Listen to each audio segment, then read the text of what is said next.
வணக்கம். நான் உங்கள் தோழி. நம்ம லைஃப்பில் நம்ம எந்த ஒரு செயல் எடுத்துக்கிட்டாலும் அந்த செயலை நம்ம வெற்றிகரமாக முடிக்கணும் அப்படின்னா நம்ம லைஃப்பில் நம்மளை ஊக்கப்படுத்தக்கூடிய ஒருத்தர் கண்டிப்பாக இருக்கணும். நம்மளுடைய குறிக்கோளை அடையணும் அப்படின்னா நதியை போல் நம்ம ஓடிட்டே இருக்கணும். எப்படி ஒரு நதி அது தொடங்குற இடத்துல இருந்து அந்த கடலை அடையிற வரைக்கும் எந்த ஒரு இடத்துலையுமே நிற்காம கண்டினியூஸாக ஓடிட்டே இருக்கோ, என்ன தடைகள் வந்தாலும் அந்த தடைகளை தகர்த்துட்டு அதனுடைய இலக்கான அந்த கடலை போய் அடையுதோ, அதே போல தான் நம்மளும் நம்மளுடைய இலக்கான டிஎன்பிஎஸ்சி வேலை அப்படின்ற அந்த இலக்கை அடையிற வரைக்கும் நம்ம அந்த நதியை போல் எங்கேயுமே தேங்காமல் நம்ம ஓடிட்டே இருந்தோன்னா தான் நம்மளுடைய வேலை அப்படின்னு சொல்லக்கூடிய அந்த டிஎன்பிஎஸ்சி வேலை அப்படின்ற அந்த கடலை கண்டிப்பாக நம்ம அடைய முடியும். எப்படி ஒரு விவசாய நிலத்தை நம்ம பண்படுத்த தான் அது மிகச்சிறந்த ஒரு நிலமாக மாறுதோ, அதே போல தான் நம்ம லைஃப்பில் நம்மளுடைய மனசையும் நம்மளுடைய புத்தியையும் நம்ம படுத்த தான் நம்மளுடைய வாழ்க்கை மிக சிறப்பாக அமையும். அப்படி நம்ம பண்படுத்தாமல் விட்டுட்டோம் அப்படின்னா கண்டிப்பாக அது ஒரு தரிசு நிலமாக தான் மாறும். நம்மளில் பல பேருக்கு நம்மளுடைய தடைகள் என்ன அப்படின்றது தெரியும். ஆனால் அதை எப்படி தகர்த்துட்டு போகணும் அப்படின்றது விஷயம் நமக்கு தெரியாமல் நிறைய பேர் கஷ்டப்பட்டுட்ருப்போம். இவ்வளோ நாளாக நம்ம அந்த நதியை போல தான் ஓடிட்டு இருந்திருப்போம். ஆனால் இந்த கொரோனா பீரியட்ஸ் லாக்டவுன் வந்ததுலேருந்து நம்ம அந்த நதியை போல் ஓடுறதுல ஸ்டாப் ஆகி நம்ம ஒரு இடத்துல தேங்கி நின்றுருப்போம். இவ்வளோ நாள் தேங்கி நின்றது தப்பு இல்லை, இனிமேலும் தேங்கி நிற்கிறது தான் தப்பு.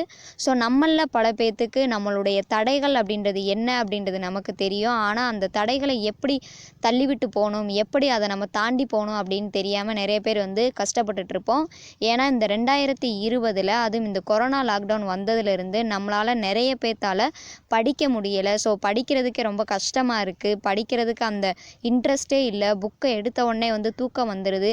ஸோ இந்த மாதிரி எண்ணம் எல்லாமே நம்மளுடைய மனசில் ஆழமாக பதிஞ்சிருக்கும். அது மட்டும் இல்லாமல் படிக்க ரொம்பவே இன்ட்ரெஸ்டே இல்லாமல் நம்ம இருப்போம். அந்த மாதிரி நீங்கள் இருந்தீங்க அப்படின்னா ஓடி போய் உங்கள் வீட்டில் இருக்கக்கூடிய உங்களுடைய அம்மாவை பாருங்கள். அவங்க காலையில் எழுந்ததுலேருந்து நைட்டு அவங்க தூங்குற வரைக்கும் அவங்க செய்யக்கூடிய அந்த வேலைகளை அவங்க ஒரு நாள் செய்யாமல் விட்டாங்க அப்படின்னா என்ன ஆகும் அப்படின்றத உங்கள் மனசில் நீங்கள் யோசிச்சு பாருங்கள். கண்டிப்பாக நம்மளால் அந்த ஒரு யோசிச்சு கூட பார்க்க முடியாது. ஏன்னா நம்மளுடைய வீட்டினுடைய நிலைமை தலைகீழாக மாறி இருக்கும். அதே போல் தான் நம்மளுடைய லைஃப்லையும் நம்மளுடைய குறிக்கோளான அந்த டிஎன்பிஎஸ்சி வேலை அப்படின்றத நம்ம அடையிற வரைக்கும் நம்ம உழைக்காமல் நம்ம இருந்தோம் அப்படின்னா கண்டிப்பாக நம்மளுடைய லைஃப்பும் நம்மளுடைய வீட்டை போல் தலைகீழாக தாங்க நிற்கும். இன்னும் சொல்ல போனோம் அப்படின்னா நம்ம அம்மா நமக்காக நம்ம வாழ்க்கை நம்ம நல்லா இருக்கணும் அப்படின்றதுக்காக காலையில் எழுந்ததுலேருந்து நைட்டு தூங்குற வரைக்கும் நமக்காக மட்டுமே அவங்க அவ்வளோ விஷயங்களை சாக்ரிஃபைஸ் பண்ணி அவ்வளோ கடுமையாக அவங்க உழைக்கிறாங்க. ஆனால் நமக்காக நம்ம நல்லா இருக்கணுன்றதுக்காக நம்மளுடைய வசதிக்காக நம்மளுடைய வேலைக்காக நம்ம படிக்கிறோம். அப்போது நம்ம எந்த அளவுக்கு கடினமாக உழைக்கணும் அப்படின்றத நீங்கள் எல்லாருமே ஒரு நிமிஷம் உங்களுடைய மனசில் யோசிச்சு பாருங்கள். கண்டிப்பாக உங்களுக்கான பாதை அங்கே பிறக்கும். ஸோ அந்த பாதையில் நீங்கள் நடக்க ஆரம்பித்தீங்க அப்படின்னா கண்டிப்பாக உங்களுக்கான அந்த இலக்கை போய் கண்டிப்பாக நீங்கள் அடைவீங்க. இவ்வளோ நாள் நீங்கள் நதியை போல் ஓடிட்டு இப்போ நீங்கள் தேங்கி நின்றுருந்தீங்க அப்படின்னா அது தப்பே இல்லை. இனிமேலும் நீங்கள் தேங்கி நிற்கிறது தான் தப்பு. எப்பெல்லாம் உங்களுக்கு படிக்க முடியலை, புக்கை எடுத்தாலே எனக்கு தூக்கம் வந்துடுது அப்படின்னு நீங்கள் நினைக்கிறீங்களோ அப்போது உங்களுடைய அம்மா செய்யக்கூடிய அந்த வேலைகள் அவங்க பண்ணக்கூடிய அந்த தியாகங்களை நீங்கள் ஒரே ஒரு நிமிஷம் உங்களுடைய மனசில் நீங்கள் யோசிச்சு பாருங்கள். கண்டிப்பாக உங்களால் படிக்காமல் கண்டிப்பாக இருக்க முடியாது. ஏன்னா அவங்க நம்மளுக்காக மட்டுமே 100% உழைக்கக்கூடியவங்க அம்மா. அவங்களே அவ்வளோ தூரம் அவங்களுக்கு பிடிச்ச விஷயங்களையும் அவங்க சாக்ரிஃபைஸ் பண்ணிட்டு நமக்காக எவ்வளவோ வேலை செய்வாங்க.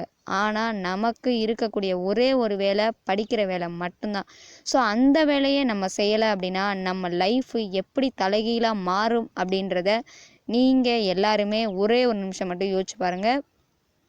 கண்டிப்பாக நம்மளால் படிக்காமல் இருக்க முடியாது. ஸோ எப்போவுமே வந்து அந்த நதியை போல் நீங்கள் ஓடிட்டே தான் இருக்கணும். ஓடிட்டே இருந்தால் மட்டும்தான் டிஎன்பிஎஸ்சி வேலை அப்படின்ற அந்த கடலை போய் நீங்கள் அடைய முடியும்.